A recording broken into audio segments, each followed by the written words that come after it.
Hi, well it's Tuesday, it's 8 p.m, and in the absence of our usual band rehearsal, it's time for Brass Reflections.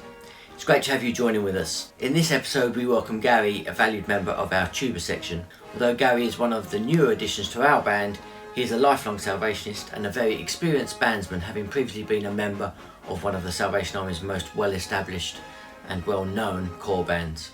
So here he is to share just a few of his many banding memories and experiences with you just now.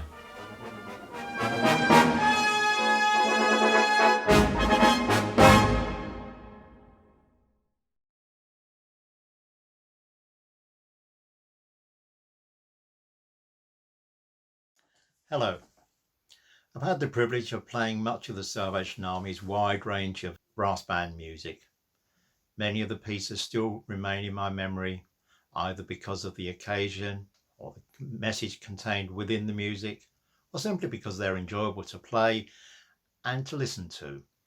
The piece I've chosen today falls very much into that latter category and features the music of Robert Redhead, music written initially for the Melbourne Staff Band back in 1978, when they were coming to the United Kingdom for an international congress being held in London. That music is Quintessence. It quickly became and remains very popular with bands and audiences across the world, depicting as it does the magnitude of Australia and the growth of the Salvation Army in that country, using references to songs that are synonymous with Australia. At its heart, there is a chorus, "At thy feet I bow adoring," stated initially in a reflective manner, but then repeated in the finale as the music draws to a wonderful conclusion. So sit back for the next 10 minutes as Enfield Citadel Band, under the leadership of Bandmaster James Williams, take you on a tour of Australia in Quintessence.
chose that piece and that recording as for over 40 years I had the privilege and pleasure of being a member of Enfield Citadel Band.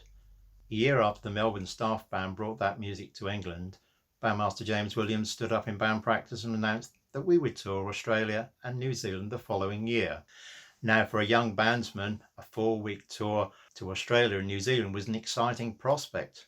I had just started my career in the civil service and I'd just been promoted. Well, in my words, it's promoted to the E-flat bass section. This was one of the first pieces that we were able to get in handwritten manuscript in those days, and we were able to take that back to Australia.